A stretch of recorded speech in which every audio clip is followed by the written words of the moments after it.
오늘도 값없이 베풀어 주시는 하나님의 끝없는 은혜를 누리며 승리하는 꿈밀의 모든 분들이 되기를 소망합니다.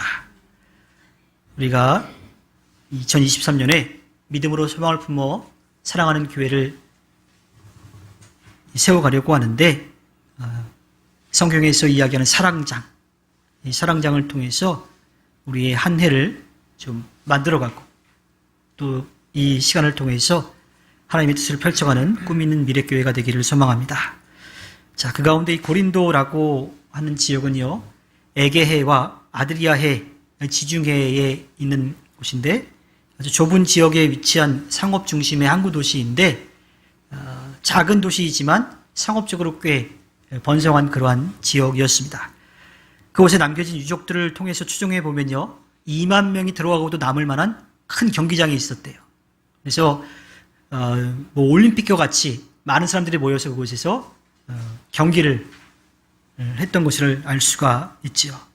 또한 그리스도 신화에 나오는 미와 사랑의 여신인 아프로디테 신전이 그곳에 이제 있었는데, 그곳에 있었던, 그러니까 신전에 있는 창녀만 한 1000명이 넘을 정도였다고 합니다. 자, 그곳은 많은 사람들이 모이는 곳이었고, 그만큼 산업이 발달하기도 했는데, 그만큼 또 타락한 도시였다라고 하는 것을 알 수가 있지요. 그래서 고린도라고 하는 말은 본래의 뜻이 뿔이라고 하는 뜻을 담고 있는데, 고린도처럼 행동하다라고 하는 말이 있었대요. 근데 그 말이 어떤 뜻으로 쓰였냐면, 맺힌 행위를 한다라는 뜻으로 쓰일 정도로 그것이 그렇게 타락해 있었던 그러한 도시였다고 합니다. 사도 바울은 주 50년에 2차 전도 여행을 하면서 이 고린도에 가게 되었어요. 그곳에 가서 복음을 전하는 일을 했는데, 함께 그 일을 도와준 부부가 있었죠. 브리스길라와 아굴라라고 하는 부부입니다. 그래서 그들과 함께 텐트를 만들면서 생활을 하고, 유대인들의 회당을 찾아가서 거기서 복음을 전했어요. 그런데 사도 바울이 유대인의 회당에 가서 복음을 전하는 일이 굉장히 어려웠죠. 왜냐하면 일단 유대교로부터 배신을 한 사람이고, 그런데 그 배신한 것을 모자라서 자신들이 그렇게 인정하지 않은 싫어한 예수를 전하니까 그는 계속 배척받을 수밖에 없었습니다. 그래서 브리스길라와 아굴라와 함께 유대인들을 전도하는 일을 조금 내려놓고 이방 사람들을 향한 전도를 하기 시작했죠. 왜냐하면 그곳에 많은 사람들이 오갔으니까요. 그래서 디도 유스도라고 하는 그 사람, 이방인의 집에서 모여서 1년 반 정도 복음을 전하면서 고린도 교회의 터전을 닦은 것을 우리가 볼 수가 있습니다. 자, 고린도 교회는 사도 바울이 정말 눈물로 세운 교회예요. 자기가 핍박받으면서 시작을 하기도 했었고, 또 타락한 그곳을 향해서 눈물을 흘리면서 그 교회를 세워갔던 거죠. 그럼에도 불구하고 안타깝게도 그 음란한 또 사치한 그 사회적인 문화 가운데 교회가 제대로 서는 모습을 보지 못했던 겁니다. 음란한 그 부도덕함, 그리고 분열의 모습 등으로 수많은 문제가 생겨나기 시작하죠. 숭실대학교 기독교학과 구약신학계의 이 권영경 교수가 오늘을 위한 고린도전서라고 하는 책에서 이 고린도 교회의 문제점에 대해서 이야기를 하고, 또 그것을 지금 현재를 살고 있는 현재 교회에 대한 그런 문제점과 맞물려서 이야기를 합니다. 그 내용을 좀 보면요, 공동체의 갈등과 분열 및 사도와 신자들 사이의 긴장이라는 근본적인 문제에서부터 시작을 하는데, 우상숭배와 또 음행의 문제, 그리고 부활에 관한 신학적인 그런 갈등도 있었고요. 그 문제의 핵심이 어디냐면 바로 주변 사회에 대한 기대나 또 가치에 휘둘렸다라고 하는 거예요. 믿음의 공동체를 세워가지만 주변 환경에 계속 그들을 유혹했다라고 하는 거죠. 주님께서 성도들을 부르신 목적은 예수 그리스도의 사귐에 있는데, 고린도 교회는 당시에 세속적인 사회로 돌아가도록 만들었다라고 하는 거예요. 그러니까 교회가 세상을 변화시켜야 되는데 교회가 세상을 따라갔다라고 하는 겁니다. 그래서 경제적이고 위계적인 가치와 그 지혜에 대한 집착에 넘어가고 말았다고 이야기합니다. 그러면서 한국교회의 문제점도 지적하는데, 한국교회는 믿음과 행위라고 하는 것에 이 비교, 또 그것에 대한 갈등, 이런 것에 대해서 많이 이야기를 하는데, 이 권영경 교수는 믿음의 반대가 행위가 아니라 무기력한 세속적 가치에 대한 의존이라고 그렇게 이야기를 하고 있어요. 믿음과 행위라고 하는 것은 사실은 같이 갈 수밖에 없는 거거든요. 믿음을 가진 대로 삶으로 살아갈 수밖에 없는데, 정말 문제점은 뭐냐면 이 무기력한 세속적 가치에 대한 의존. 교회가 세상을 변화시키지 못하고 교회가 세상처럼 바뀌고 있는 것, 거기에 대한 문제가 있다고 이야기를 합니다. 고린도 교회도 그렇고 사실은 지금의 현재 교회도 마찬가지이지요. 그러면서 고린도 교회 내에 경쟁과 분쟁을 일삼는 그런 행태를 통해서 그들의 신앙에 문제가 있었음을 짚고 있습니다. 안타깝게도 고린도 교회에는 수많은 문제들이 있었어요. 오늘 우리가 나누는 이 사랑장, 고린도전서 13장에서도 그 갈등에 대한, 그 분쟁에 대한 해결책으로 사도 바울이 이야기를 하죠. 근데 그 분쟁을 무엇으로 그 원인을 삼냐면 바로 은사라고 하는 것에 그 원인을 삼습니다. 오늘 우리가 함께 나누는 고린도전서 13장 1절에 보면요. 내가 사람의 모든 말과 천사의 말을 할 수 있을지라도 내게 사랑이 없으면 울리는 징이나 요란한 꽹과리가 될 뿐입니다 라고 말합니다. 사도 바울은 어떠한 은사를 이야기하는 걸까요? 저는 사실 지금도 그렇지만 남들 앞에 서는 일이 굉장히 좀 어렵습니다. 좀 무서워요. 그래서 다른 사람들 앞에 서는 일을 좀 피하려고 해요. 사실 주목은 받고 싶지만 주목받는 그 자체가 굉장히 이제 부담스럽기 때문에 웬만하면 좀 피하려고 합니다. 예전에 사촌 조카 돌잔치에 갔다가 돌잡이 이렇게 맞추는 거 하잖아요. 근데 제가 맞췄어요. 그때 사회자가 이제 맞춘 사람들 가운데 이제 뽑아가지고 선물을 준다고 나오라고 그러더라고요. 그래서 기분 좋게 나갔는데, 노래를 부르거나 춤을 춰야지 그 선물을 주겠다는 거예요. 제가 어떻게 했을까요? 조용히 선물을 포기하고 그냥 들어왔습니다. 그런 걸 잘 하지도 못하지만요. 사람들 앞에서 노래하고 춤을 춘다? 제 사전에는 없는 일입니다. 그런데 제가 참 희한하게도 지금 목사가 되어 있지요. 중학교 2학년 겨울방학 때 목회자에 대한 비전을 가지고 지금까지 왔지만 여전히 다른 사람들 앞에 서는 일은 좀 이제 어렵습니다. 보통 사람들은요, 자신이 한 일을 다른 사람들이 좀 알아주었으면 해요. 그래서 아주 작은 일이라도 아주 크게 드러내고 싶어 하지요. 고린도 교회 성도들은요, 그 은사들 가운데에 다른 나라 말을 할 수 있는 것, 우리가 쉽게 이야기하지만 방언이라고 하는 그 은사를 아주 크게 여겼어요. 근데 상대적으로 사도 바울은 그 은사에 대해서 크게 여기지 않았습니다. 고린도전서 12장 3절에 보면요. 그러므로 나는 여러분에게 알려드립니다. 하나님의 영으로 말하는 사람은 아무도 예수는 저주를 받아라 하고 말할 수 없습니다.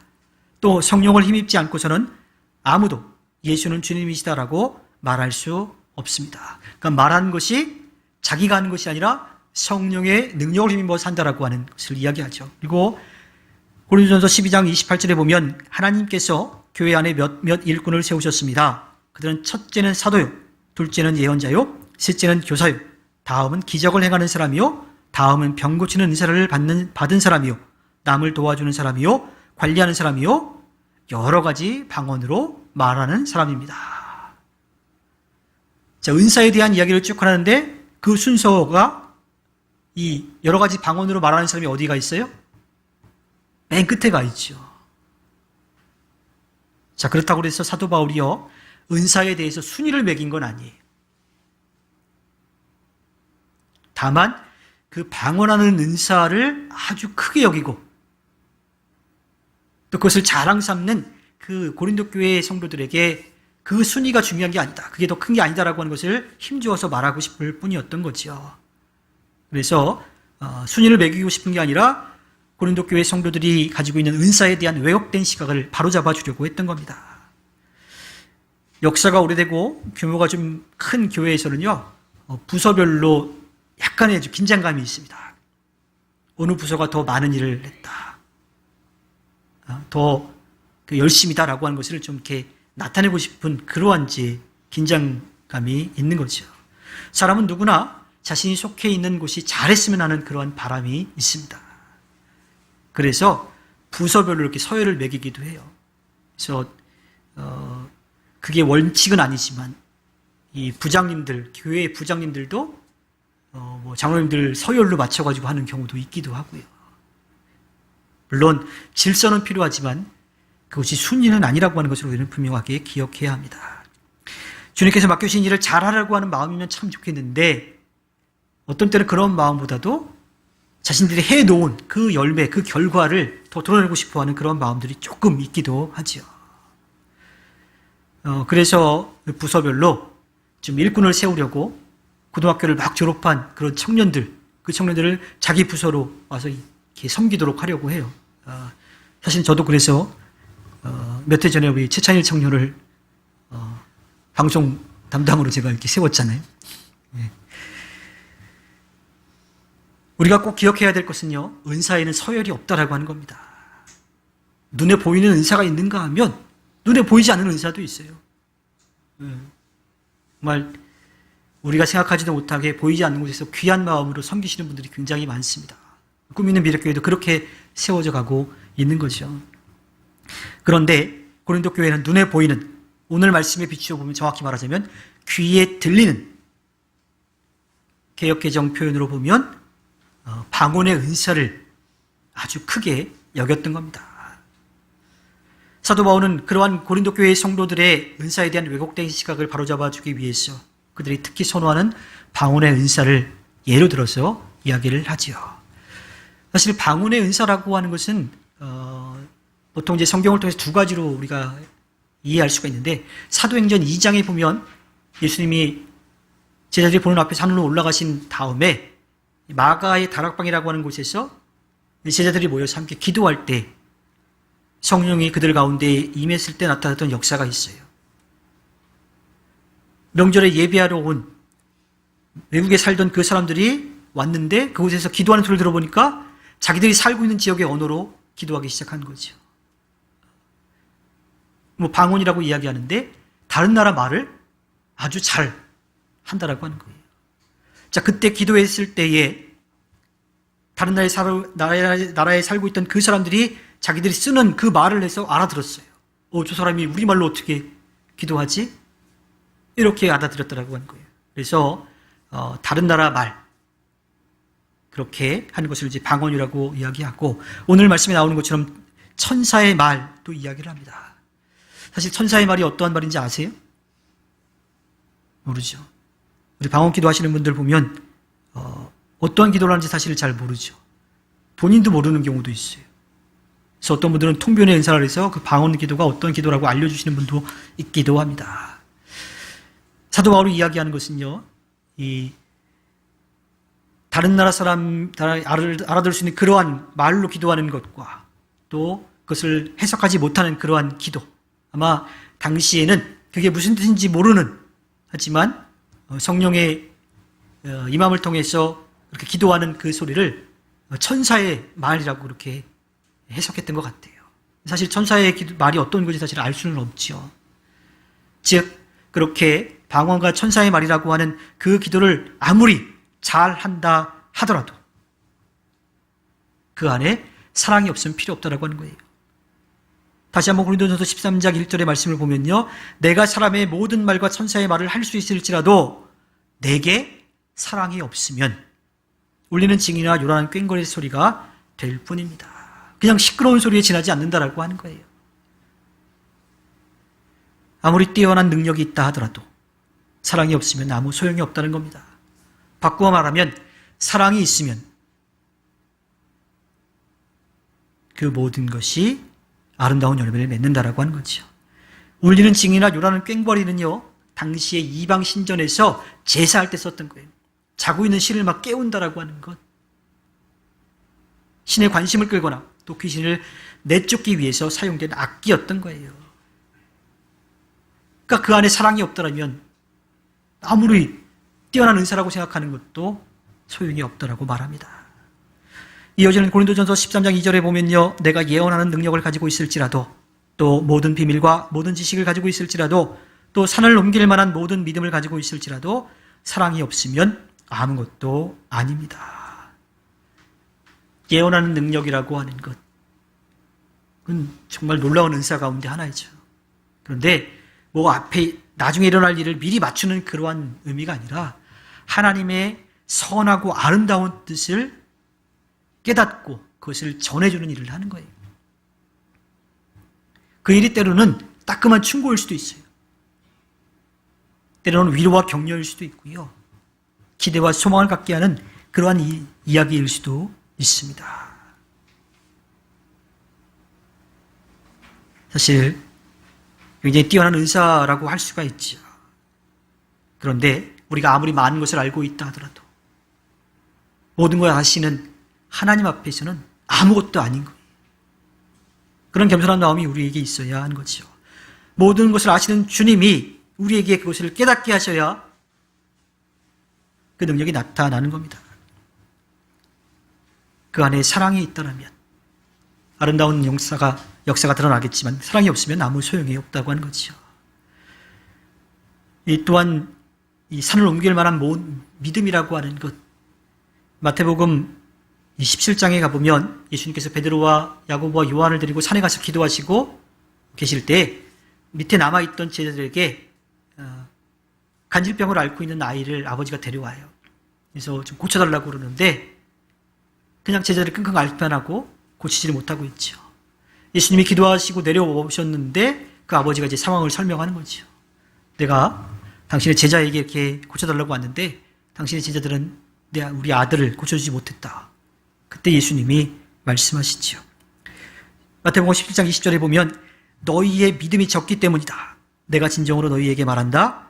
너희에게 겨자씨 한 알만한 믿음이라도 있으면 이 산더러 여기에서 저리로 옮겨가라 하면 그대로 될 것이요. 너희가 못할 일이 없을 것이다.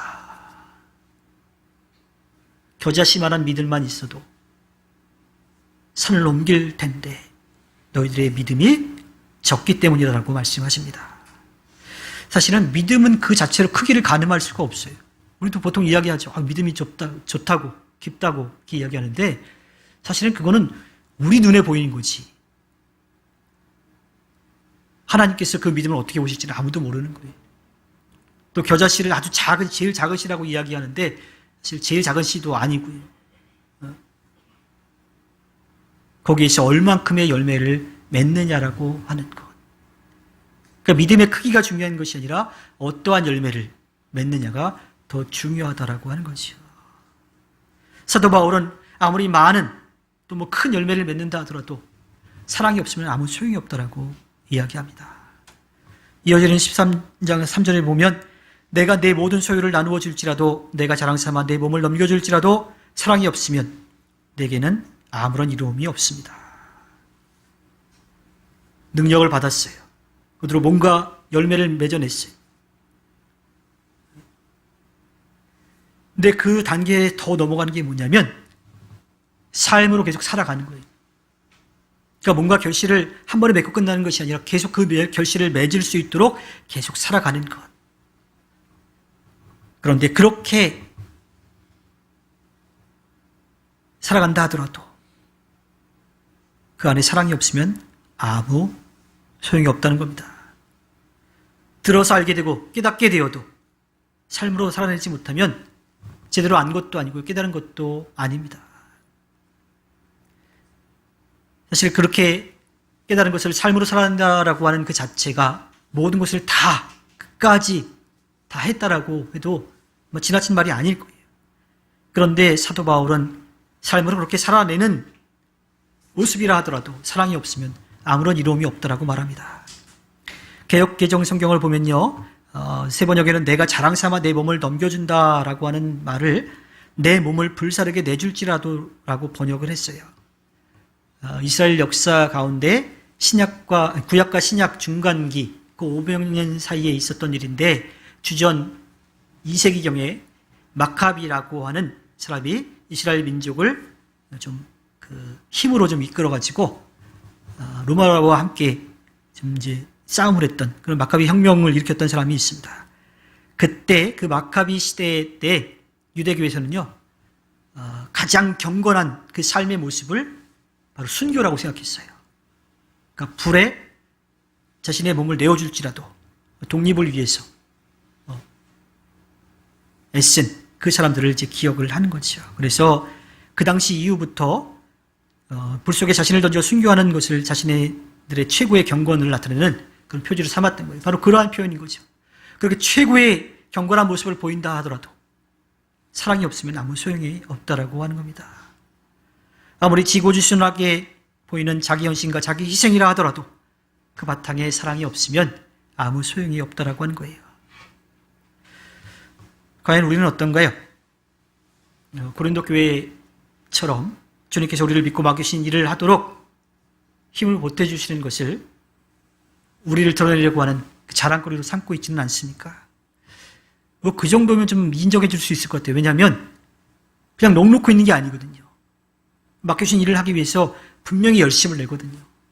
헌신하거든요. 수고하거든요. 때로는 희생도 해요. 그런 게 이제 드러나지고 인정받고 축하받는 것, 이런 것까지는 그래도 충분히 그럴 수 있을 거라고 생각합니다. 하지만 그 선을 넘어서 자신이 가지고 있는 것을 더 크게 여기고 다른 사람들이 가지고 있는 것을 더 낮게 아래로 본다라면 그것은 분명히 잘못된 거죠. 전에도 제가 말씀드렸지만 이 사랑해라고 하는 게임처럼 말은 사랑이라고 하지만 전혀 사랑은 담지 않아요. 그냥 게임에 이기기 위한, 즐기기 위한 그러한 표현으로 하고 있을지도 모른다라고 하는 거예요. 영혼이 담겨있지 않는 그냥 지나가는 말로 사랑을 이야기하고 행동하고 또 그 얻은 것을 자랑으로 여기고 있지는 않습니까? 반대로요. 정말 다른 사람이 나에게 사랑해라고 말하고 있는데 진심을 담아서 말하고 있는데 그것을 사랑으로 여기지 않고 있지는 않는지 우리 자신을 돌아보아야 합니다. 우리나라 사람들이 가장 많이 지나가는 말로 하는 말이 있죠. 뭐예요? 밥 한 번 먹자. 이번 한 주간, 지난 한 주간에도 그렇게 말하신 적 있는지 모르겠어요. 새해도 되는데 밥 한 번 먹자. 또 뭐 있어요? 빨리 언제든지 연락해. 한번 보자. 그러는데 실제로는 정말 밥을 먹으려고 약속을 하려고 전화를 딱 했는데 왜? 막 이래. 밥 먹으러 갔어. 갔는데 정말 그 사람에 대한 그런 마음으로 이야기를 하는 게 아니라 핸드폰 보고 이렇게 하고 있지는 않습니까? 지나가는 말이 아니라 사랑이 담긴 말을 하는 꽃미래가 되기를 바랍니다. 사랑이 담긴 삶을 살아내시기를 바랍니다. 사랑이 담긴 열매를 맺어가시기를 바랍니다. 자신이 수고한 것을 드러내서 다른 사람에게 보여주려고 인정받으려고 하는 것이 아니라 주님께 받은 사랑을 조금이나마 돌려드리려고 하는 마음으로 마음을 담아서 사랑하기를 바랍니다. 그리고요, 한 걸음 더 나아갔으면 합니다. 다른 사람의 말도 사랑의 말로 듣는 거예요. 제가 요즘 배드민턴에 좀 말하면 빠져가지고 클럽에도 가입을 하고 배드민턴을 이제 치러 다니는데 뭐 시작한 지 얼마 안 돼서 실력이 뭐 별로입니다. 근데 지금 며칠 전에 정말 잘 치시는 분들하고 어떻게 갑자기 치게 됐어요. 근데 그분들하고 치다 보니까 너무 힘들어요. 쫓아가지도 못하겠고 또 저랑 같이 치신 분도 되게 잘 치시는 분인데 저 때문에 게임이 잘 안 되는 거예요. 그래서 되게 큰 점수 차이로 막 지고 막 이러는데 자존심이 굉장히 상하더라고요. 또 내가 이러려고 배드민턴 치기 시작했나라고 하는 자괴감도 들기도 하고. 근데 상대편에 있는 분이 되게 잘 치시는데 그분이 막 기합을 넣어요. 막 아뇨 그러면서 막 이렇게 하는 거예요. 근데 되게 막 약이 오르는 거죠. 그래서 저 분하고 지금 치면 안 되겠다. 아직은 내가 실력이 안 되니까 저 사람들이랑 치면 안 되겠다라고 하는 마음을 딱 먹었는데 조금 지나고 보니까 뭔가 잘못됐더라고요. 그 상대편에서 치신 분은 원래 그렇게 기합을 넣으시면서 치시는 거예요. 그렇게 재미있게 치시는 거예요. 근데 제가 잘 못하니까 스스로 그냥 자존감이 없어가지고 막 저를 약 올리는 것처럼 그렇게 들었다라고 하는 거지. 그분은 그런 마음이 아닌데 저는 그렇게 들으면서 괜히 마음의 상처를 입었던 것을 좀 생각해 보았습니다. 스스로 다른 사람에게 사랑을 담은 말을 할 뿐만 아니라 한 걸음 더 나아가서 다른 사람의 말도 사랑의 말로 들을 수 있는 성숙한 꿈미래가 되기를 소망합니다. 주님께 받은 사랑에 감사하며 다른 사람을 사랑하는 마음을 담아 말하고요. 사랑의 말로 또 듣고 주님께서 이 땅에서 우리에게 맡기신 귀한 일들을 해내서 주님께 영광을 돌리는 꿈미래 모든 분들이 되기를 주님의 이름으로 부탁드립니다.